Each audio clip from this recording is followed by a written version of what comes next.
Okay, so for those of you who are going through the observing process, you've selected the instrument you want to use, you've completed your proposal all day early and submitted to the online proposal system well in advance of the deadline.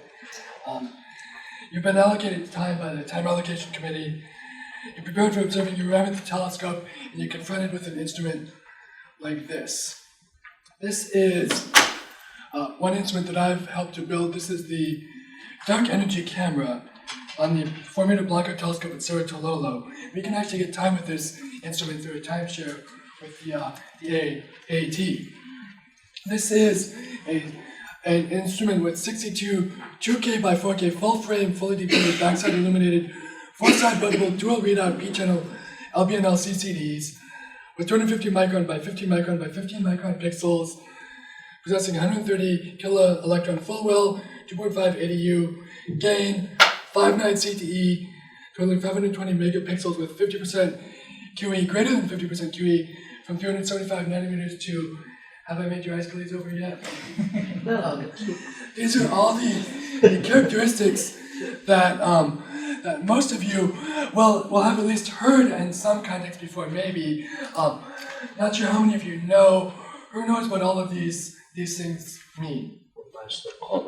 So the 2 of you, 3 of you can just tweet my talk down or look at cat videos on Facebook for the next 45 minutes. The rest of you, hopefully you'll learn something, and by the end of this, you'll actually know what most, if not all of these mean. But this is the sort of thing that an instrument scientist, someone building the instrument, needs to worry about so that you, the astronomers, don't have to, at least in theory.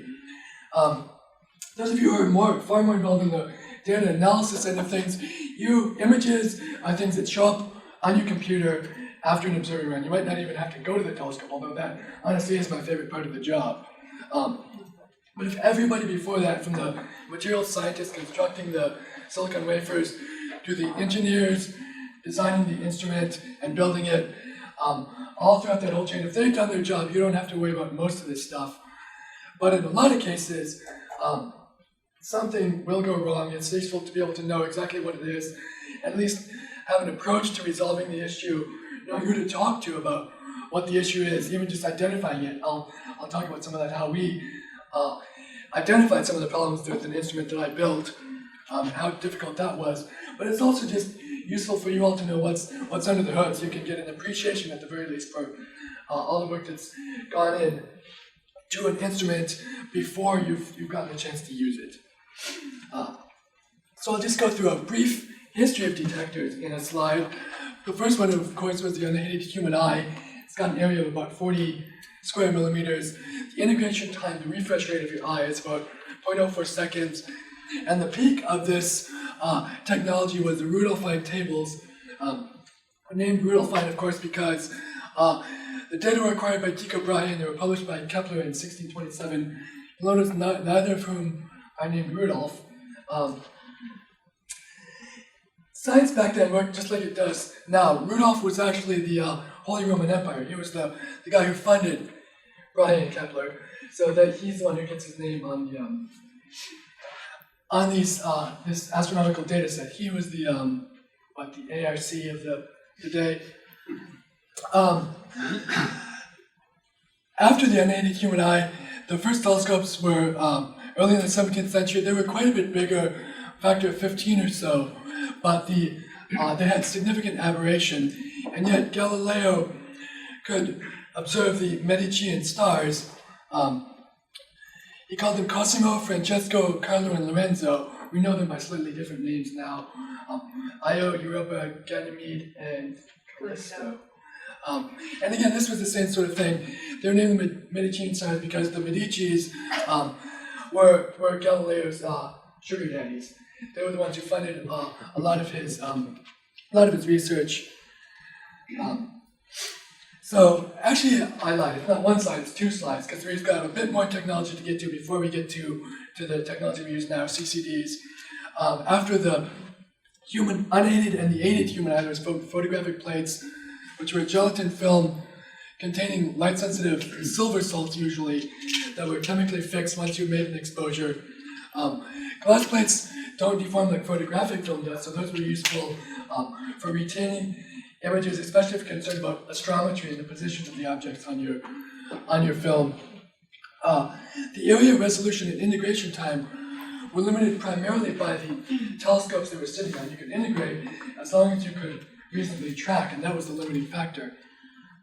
And for this technology, that and the low quantum efficiency, light impacting on the lead-sensitive silver only actually interacted maybe one time out of every 50, versus, depending on the wavelength, CCDs can have up to 90% quantum efficiency, even better in some cases. And also, since it's an analog technology, the processing of data is a bit challenging. So then we moved on to CCDs, and this was actually worth a half a share of the Nobel Prize in 2009. I'm sure most of you have at least heard of it if you're not intimately familiar with the photoelectric effect. You have individual picture elements that are light buckets that hold trapped charge when the photon strikes the picture element. I'll be showing pictures of this a bit later. And then these are read out bucket brigade style by clocking the gate voltage of the CCD, and I'll show an image of that as well. Does everybody understand what I mean by that? Yes, anybody does not.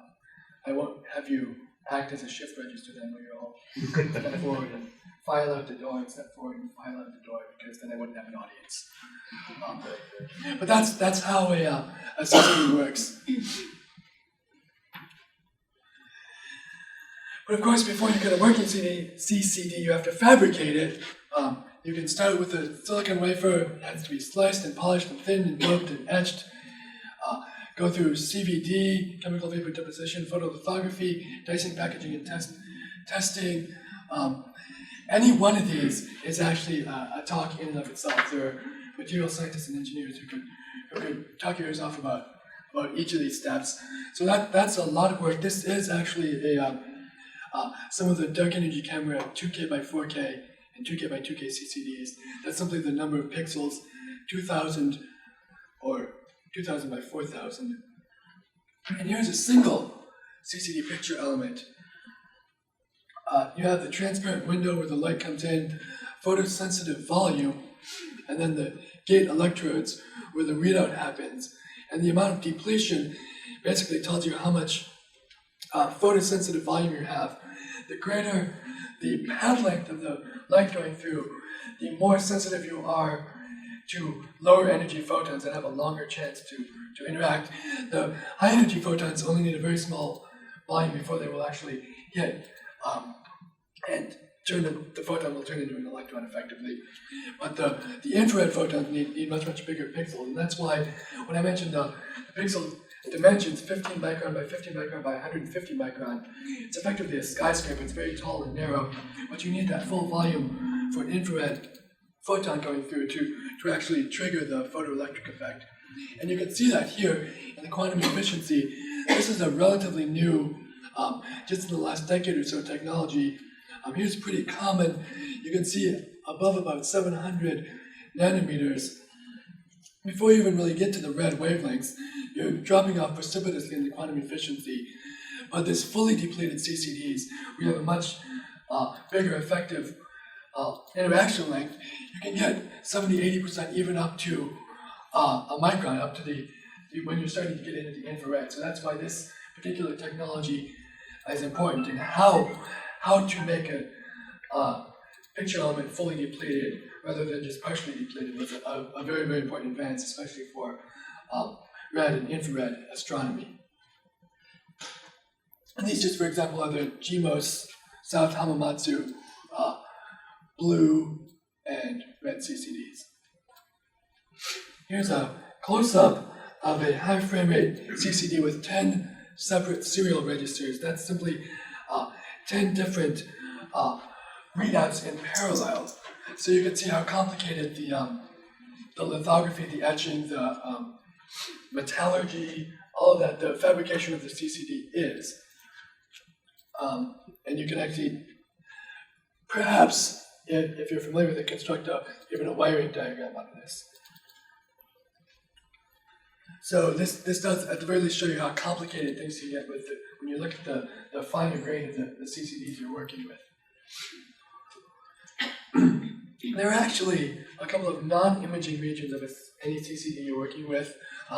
So there's the part where you want to stick your stars and galaxies and so on. But there's vertical overscan, horizontal overscan, pre-scan, and we're going to zoom into this corner and talk a little bit about what those are. Here are your picture elements, the imaging array. Here's the vertical clock voltages that shift things vertically, the voltage bus that carries the electrical power to the CCD, channel stop, the area in between the CCDs, and the shift register that actually allows you to read out. So the overscan, what I mentioned previously, is created by overclocking the horizontal register. So you have an area that you're looking at that doesn't correspond to a physical pixel. It's just to determine the detector electronic noise and so on. Pre-scan is created when there are physical pixels, but they're between the amplifier and the edge of the imaging array. So the amplifier is actually an important step to give your pixels the high voltage they need to accurately record and read out. But there are regions that are read out but aren't amplified, and that's what we call the pre-scan. And again, that allows you to identify noise sources within the electronics. Here's how a three-phase CCD works. I mentioned the clocking of the voltage. That's simply raising and lowering the voltage so that the electrons here flow downhill and out of your CCD. So you have them, they've come down, they've been stored in this particular pixel, and then you want to read them out. So you change this voltage so that they're equal, they're both at plus V. So instead of having a well here, it's a well twice as wide, and then you drop this voltage, and all the charge migrates over one pixel, and so on. So that's how you move the voltage. You just raise and lower adjacent voltages to move the charge out. And which brings us to the charge transfer inefficiency, or efficiency, however you want to describe it. This is one of the quantities I rattled off at the beginning of my talk. 5 nines, that's 99.999% efficient, which you'd think would be pretty good, but if you're moving a chunk of charge 4,000 pixels down and 1,000 pixels over, that's 4K by 1K. You actually, the CCDs that the dark energy camera uses, for example, have 2 amplifiers and 2 readouts. So it's split 4K and then 1,024 go one way and 1,024 go the other way. But if you're reading out 0.99999 5,000 times, that's only 95% efficient. So you're leaving a good amount of charge behind. If you've got 6 nines, however, you're up to 99.5% efficient. So that's significantly better. You want 6 nines rather than 5 in your readout. Although that, of course, makes it much more expensive of a piece of equipment. So the other characteristics of the CCD you have to worry about are bias voltage and noise. The bias is a baseline voltage applied to all the pixels so that any random fluctuations are by definition positive. It's setting the ground level of your readout, your 0 point effectively. But then you have to subtract that out to get the amount that you're actually adding from the light that you observe in that pixel. So that's what a bias frame does. It identifies the ground level. It can also identify some features in your CCDs, some physical defects, for example. That's one of the things that testing of the CCDs before they're even deployed in an instrument are important. This is one of the things that I believe this data is from Lawrence Berkeley Lab, and I'll show another bit from Fermi Lab, where we tested some of the dark energy camera CCDs. And if the depletion fraction is not, if the pixels aren't fully depleted, if the depletion fraction is low, then we'll get a lot of charge spreading out, charge diffusing into adjacent pixels. The point spread function of any object you're looking at is pretty lousy if you get that much diffusion, because again, you don't have as deep of a well for the for an individual pixel, so the charge will spread out and smear out to adjacent pixels, and that's the sort of thing that is a defect in the CCD if you want to have the appropriate well depth for a CCD. For each pixel of the CCD, you have to test this sort of thing. This is the test stand set up at Fermilab's silicon detector facility, and we test this at minus 45 centigrade, and you can discover all sorts of anomalies that happen in the fabrication process.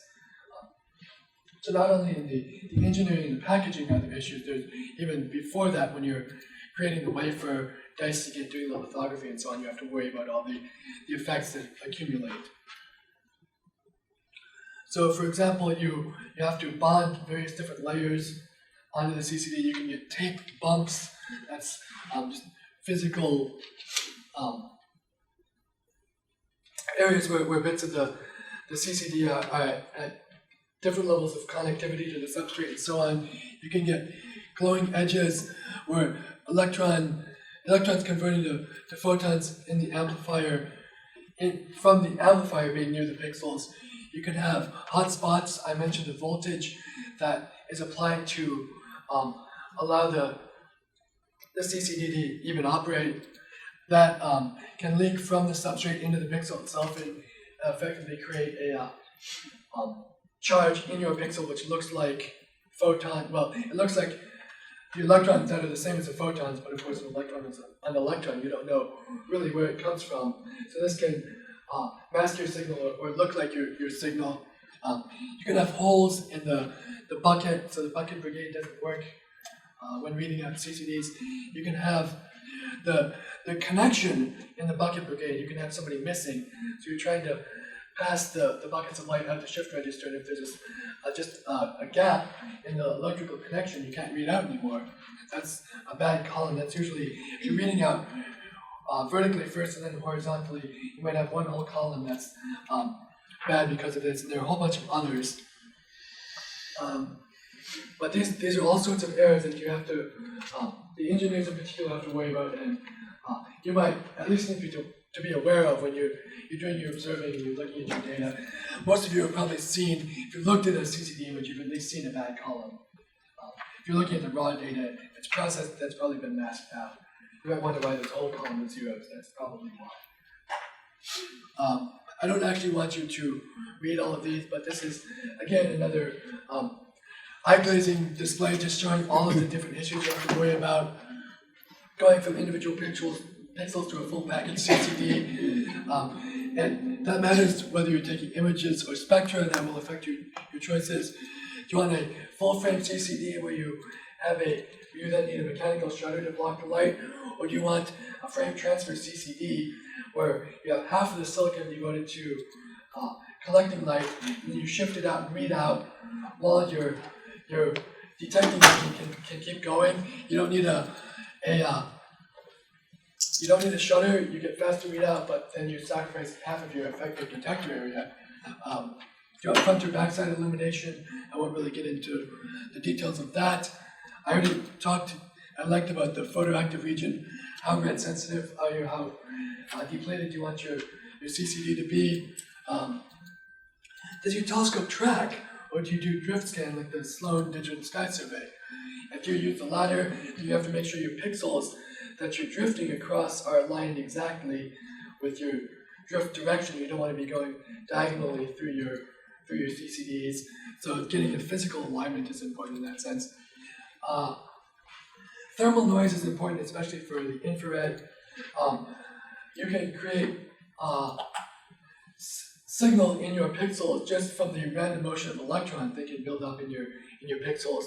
So usually the science grade instruments will be cooled to something like minus 100 centigrade or minus 40, minus 80, depends on the instrument itself. Do you need cryo cooling? Do you need thermoelectric cooling? That's something you might have seen on any instruments you've used. There'll probably be at least in the GUI or the display for the engineers, they'll say what the operating temperature is. I won't finish going through this whole list, but a couple I want to focus on: the wavelength region you're observing and determines the detector material in the AR coating, the anti-reflective coating you use, the pixel size coupled with the optics of the telescope determine what the plate scale is, that is, how many arc seconds is a pixel in your camera, and then how big your overall field of view is then determined by adding up all your pixels. If your readout is based on a 16-bit system, you will have 65,535 counts that you can have before you roll over to 0 again. So that will translate to a certain number of electrons or photons. What gain do you want to have? What's the ratio between photons and electrons, or electrons and readout units you want? That's another one of the quantities I mentioned at the very beginning of my talk. The gain, the conversion between electrons and ADU, analog to digital units, the actual readout units of your CCD. You have to worry about when you're getting close to saturation. I'll talk about that a bit more. That's a really important aspect, especially for bright objects. Yeah. It's really worth to consider when you're thinking about exposure time for each. Yeah. So that's exactly what exposure time feeds into as well. But if you have multiple objects on a single multi-fiber spectrograph or a CCD, you have to worry about the brightest one, but still get enough signal to always be the faintest one. And that is built into the electronics and the physical properties of your CCD. How deep is the CCD? Well, what readout? How many bits are there in your readout system? And that's both electronics and. Maybe there's a noisy region you need to avoid because your object is really dim. Or yeah. And yes. So if there are flaws in your CCD, you don't want your object in that region. Exactly. So this just summarizes some of the things I've talked about: the full well capacity, quantum efficiency, pixels array, pixel size, charge transferring efficiency, and so on.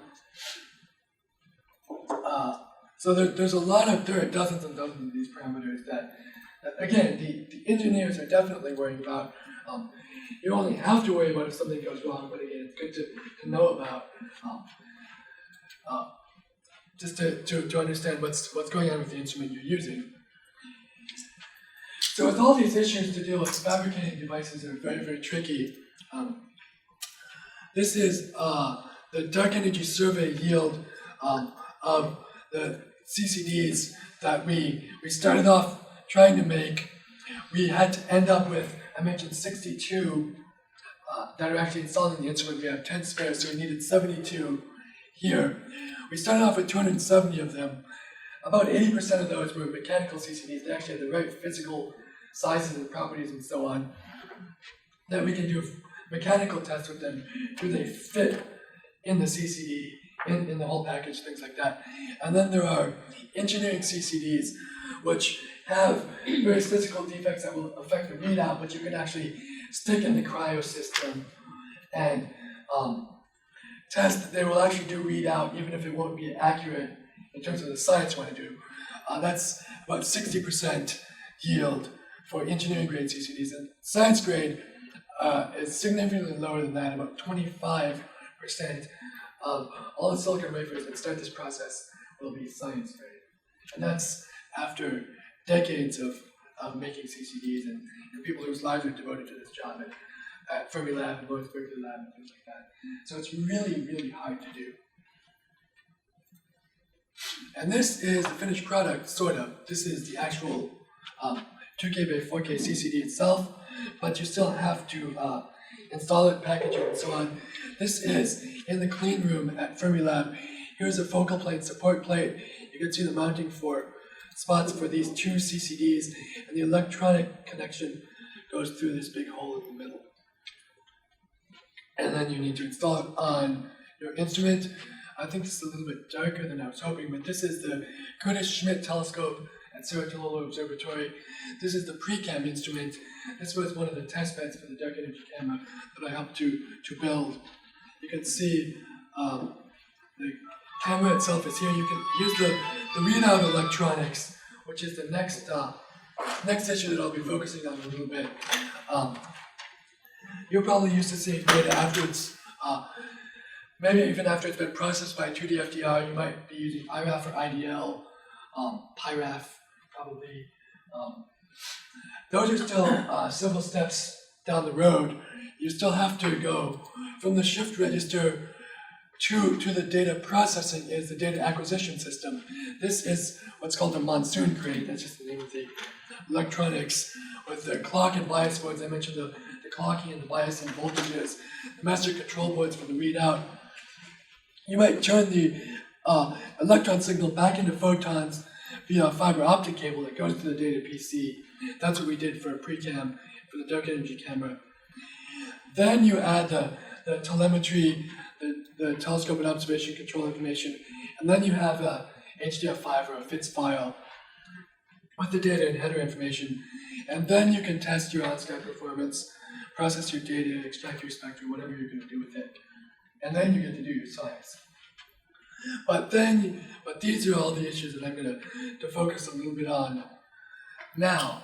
I mentioned full well and saturation. As you add more and more charge into a pixel, that can actually change the electric field. If you have a bucket, it's not just either empty or full, but when it's partially full, that changes the field.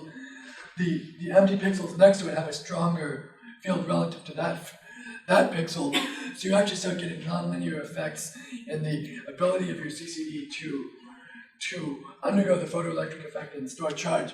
So you'll see this turnover right up here as you start getting close to full well. That's what saturation is. You're not reading out linear, you're not storing information linearly anymore. And that will screw up your photometry in particular, any sort of flux calibration you want to do, whether with imaging or spectroscopy. You can get vignetting by, if you have a mechanical shutter, you can get vignetting by the shutter.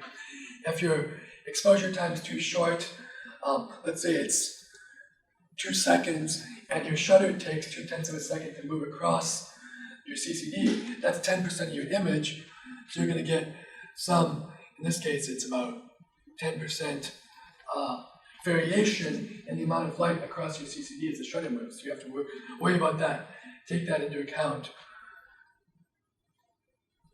You can see this was a 3-blade shutter.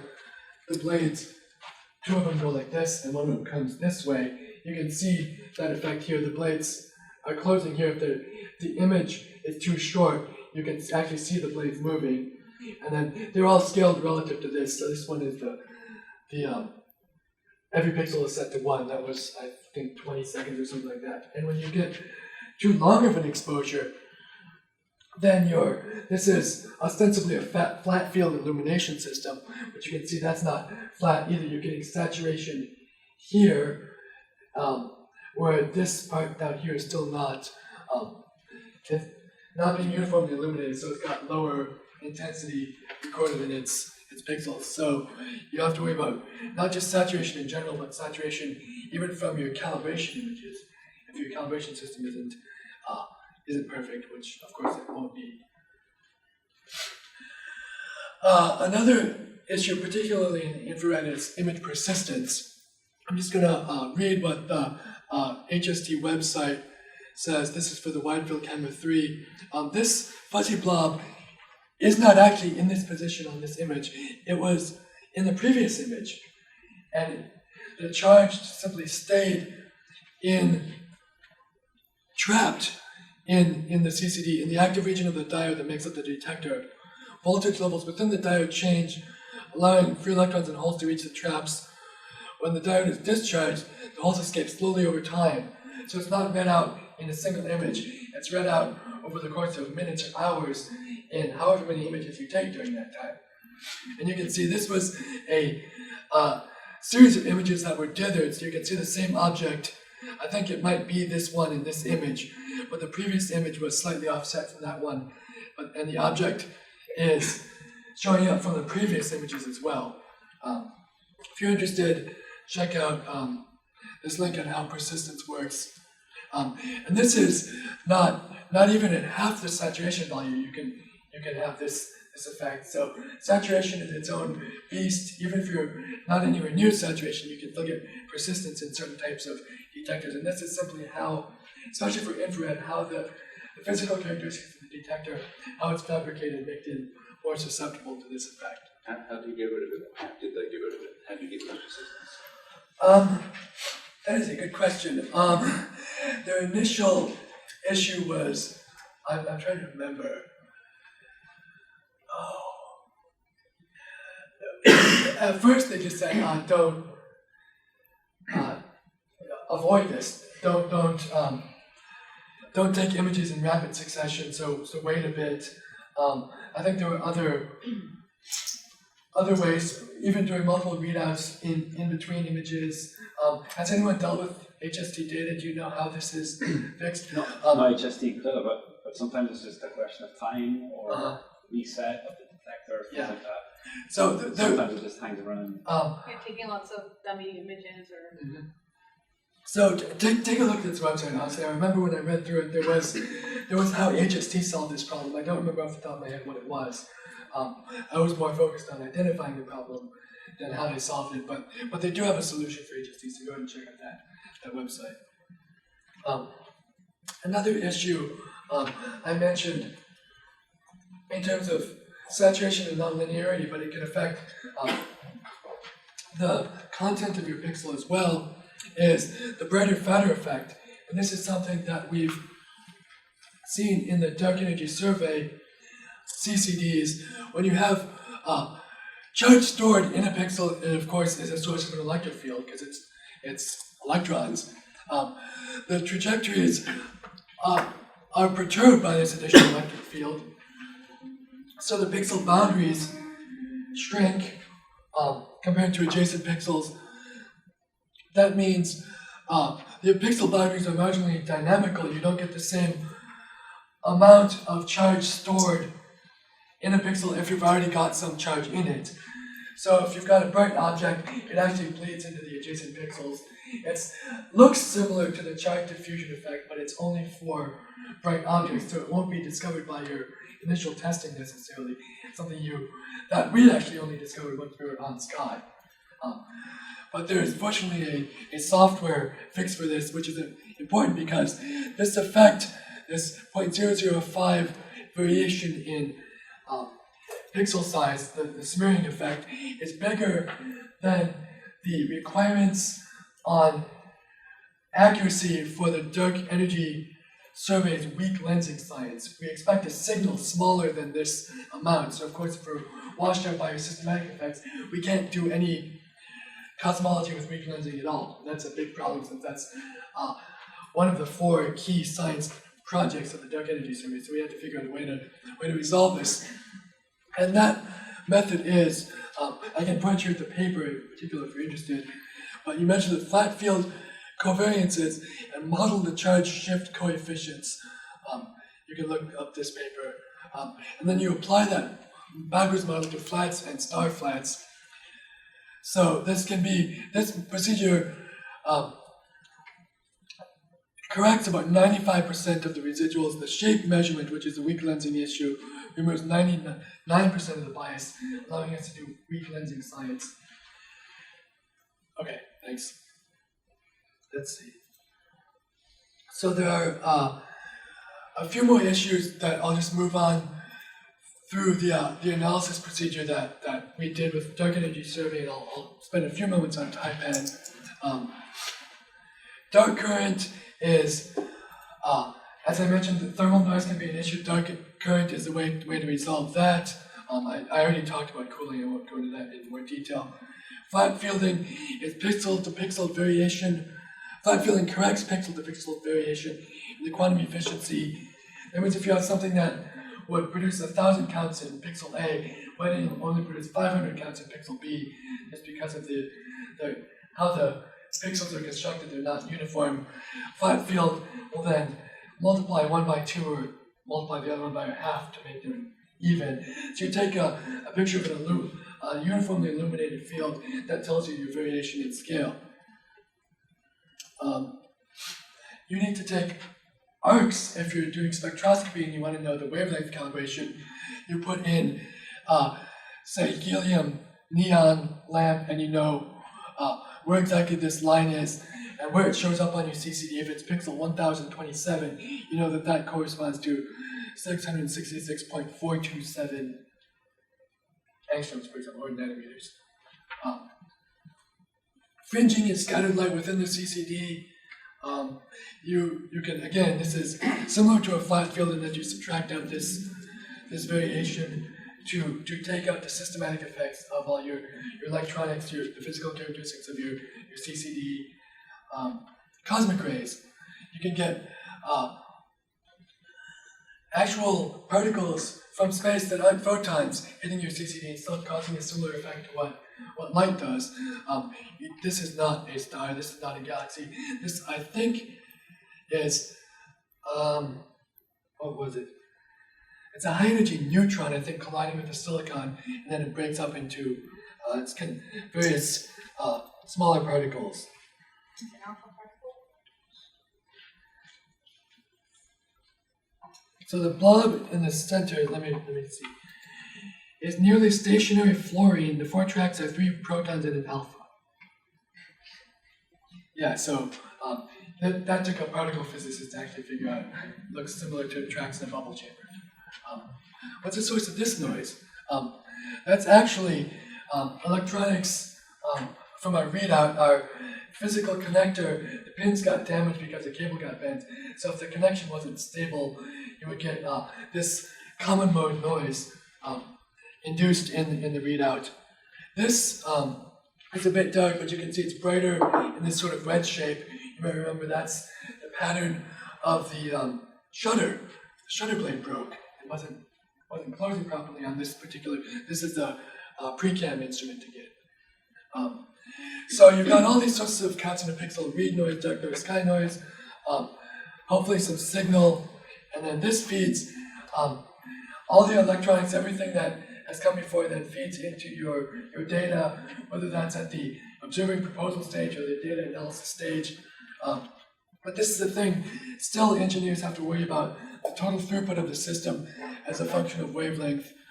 For TAIPAN, the instrument I'm helping to build right now, we have to worry about things I've already mentioned, like CCD quantum efficiency, but fiber length, you'll get losses along the length of a fiber if you're doing fiber spectroscopy. Vignetting by the bits of the instrument inside your telescope. Curtis, the Schmidt telescope design has the detector in the light path, so you have to worry about that sort of thing.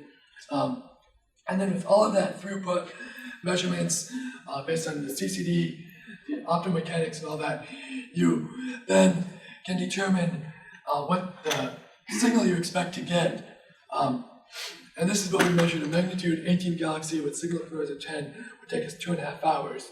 Although you have to worry about, is this fiber magnitude or the actual magnitude of the source?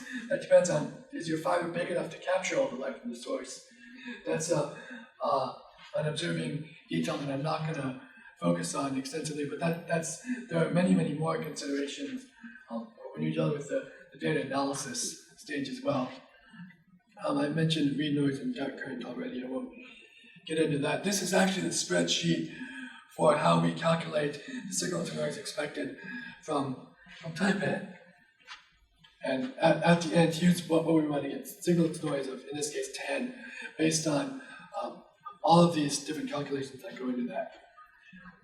There are other detector technologies beyond just the silicon-based wafers I won't spend a lot of time on, other than to mention Mercantel is even more infrared sensitive than silicon. It goes up to 12 microns. Infrared starts at about 1 micron. You have to worry much more about thermal noise because ambient temperatures, room temperature, is infrared light, so that will swamp your detector if you're not careful. You can have indium antimony or indium gallium arsenide. You can have avalanche photodiodes, photomultiplier tubes, electron multiplying CCDs. That's an increased gain like a PMT, like a photomultiplier tube. So it's a way of combining multiple different technologies. I haven't touched at all about other wavelengths, radio waves, X-rays, that sort of thing, or even other astrophysical messages, neutrinos, gravitational radiation, and so on. Another fun detection technology is the microwave kinetic inductance detector, which uses an LC circuit, giving energy and timing information of individual photons. It's like a bolometer in that sense. But you have a particular resonance in the circuit. If a single photon comes in, it will change the characteristics of the circuit, so you move off of the resonance. So you get a significant dip in the output of your detector. So you're not actually measuring the charge induced by the photon. You're measuring the variation, effectively the variation in temperature of this, and how far you move off of resonance in this LC circuit. So it's very, very sensitive, but it's very, very tricky to build as well, I think. Similar to CCD technologies, they started out as a few pixels, maybe a single strip, and then they moved into these enormous arrays, and that's where MKIDs are heading now. Check out the Mason lab work that they're doing with MKIDs. So as I bring my talk to a close, I will once again review all these characteristics, and hopefully you know more what I'm talking about. When I say the dark energy camera is a 62 2K by 4K full frame, fully depleted, backside illuminated, 4-side buttable, dual readout, P-channel LBNL CCD instrument with pixel sizes, full well gain, charge transfer efficiency, quantum efficiency, operating temperature, field of view, and so on. So I've covered a lot of these internal characteristics of the detectors, and that then is what allows you to get an image like this, or like this, which is one of my absolute favorite images. It's one of the first light images from the dark energy camera, which I worked on for like 5 years to get to this point, so it's almost like a picture of my kid. But that's the sort of thing that then you, the astronomers, get to deal with. So thank you for your attention.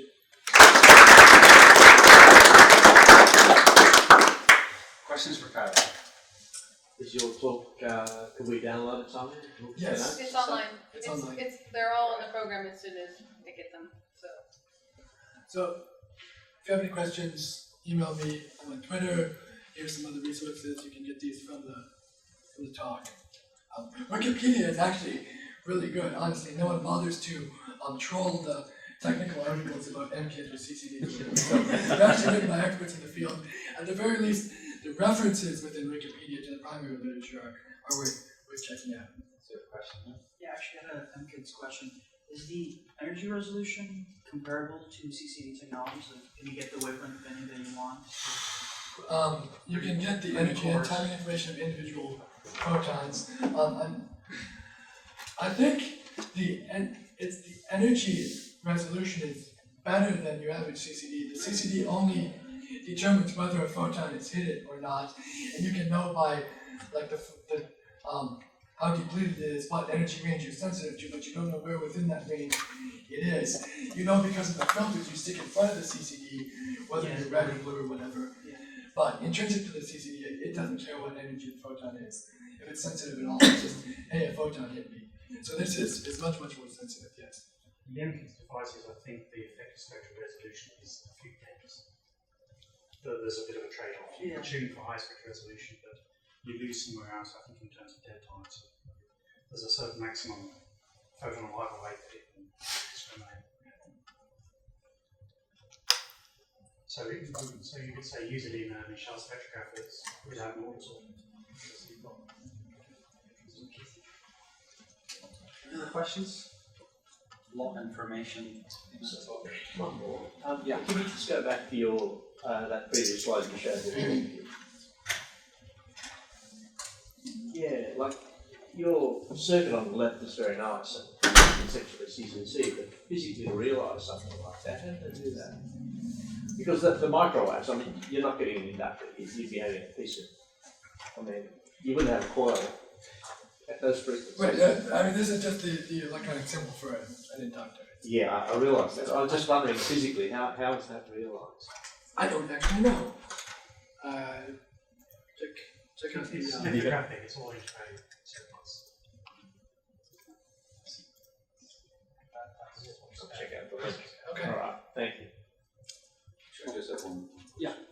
terms of building an instrument that's possibly being put into space, space platform versus one that you have to build on the ground. Right. And let's just say they're equally specky. One's one to use, would you say, is strong space purposes? Is it more reliable to actually use something that's on a space platform, or is it harder to build? They're a lot harder to build because you generally can't upgrade them or fix them. I mean, the advantages are you're above the atmosphere, you don't get a lot of the noise and so on. You're cooled much more easily because you're not in the atmosphere. Dealing with room temperatures, that sort of thing. It really is, I mean, things like the Hubble tend to be much more popular, oversubscribed compared to any ground-based instrument. But that's several billions of dollars. Most of the things on the ground are, dark energy camera was something like 25 million. Put that in space, we don't even have 4-meter telescopes in space at all. So, I mean, it really is a trade-off. Ground-based telescopes are much easier to use. Pick your poison, I guess. Okay, so we'll have to move on, but let's thank Kyler again.